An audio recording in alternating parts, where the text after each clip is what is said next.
Well, welcome back to another video, another story.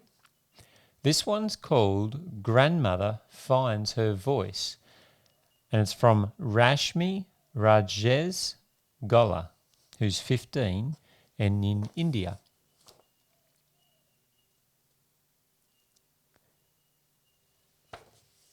This is for November 14. 15-year-old Rashmi didn't like being at home alone with grandmother in Bahongal, a small town in south-central India. Whenever mother stepped out of the house to shop for food or to visit neighbours, grandmother marched up to Rashmi. "You are leaving our ancestral gods and going after an unknown god," she shouted. Grandmother couldn't understand why mother had started taking Rashmi to a Christian church every week after learning about Jesus from a neighbour. Grandmother worshipped gods made of stone and wood. She didn't believe in Jesus. She didn't say a word when mother was at home, but as soon as mother left, she scolded Rashmi for going to church. "There is a small temple near our house," she said. "You can worship there instead of at the Christian church." Rashmi tried to explain that the Christian church was nice. "Why are you scolding me?" she said. "If you came to church with us, you would understand." Rashmi never told mother about the scoldings. She wasn't afraid of grandmother, but she didn't want to create any trouble in the family. One day, grandmother began to lose her voice. She only spoke softly.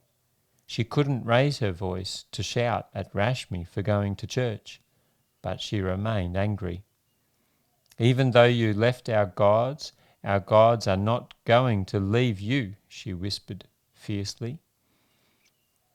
Nobody was worried about grandmother losing her voice. Everyone thought it would come back on its own.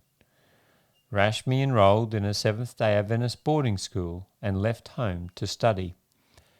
But when she returned home for vacation 4 months later, grandmother had lost her voice completely. She couldn't talk at all. When she wanted something, she had to gesture with her hands. Rashmi was happy that grandmother was no longer shouting, but she felt sorry for her. Mother was very worried. "We should go to the hospital," mother said. The doctor said grandmother needed to undergo surgery to repair her voice box. In here. Now grandmother was afraid. She didn't want an operation. Rashmi wanted to help, and she remembered grandmother's strong faith in her gods of stone and wood. "Why don't you pray to your gods to heal you?" she suggested. "Then you won't need an operation." Grandmother had already been praying to her gods for many months. She understood that her gods had no power. She couldn't speak to Rashmi, so she simply smiled. Mother told church friends about the upcoming operation, and they prayed for grandmother. Churches in other parts of India also heard about the operation and prayed. Rashmi prayed with grandmother. "Dear God, help grandmother to stop worshipping idols and to believe in Jesus, the true God," she prayed. Tears streamed down grandmother's cheeks when she heard the prayer. After the operation, the doctor declared it a success. 3 months later, grandmother was back at home and able to speak. Grandmother no longer scolds Rashmi for going to church on Sabbath. She no longer tries to convince her to worship the family gods. Instead, she goes to church with Rashmi and mother every Sabbath. She gave her heart to Jesus a month after the operation. "I praise God," Rashmi said. "Grandmother now comes to church with us every Sabbath. Earlier, we used to hide from her and go to church, but today she comes to church with us."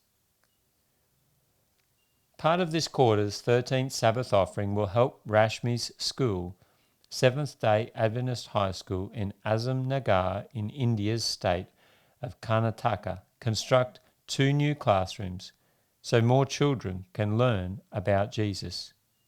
Rashmi is happy to study at the school.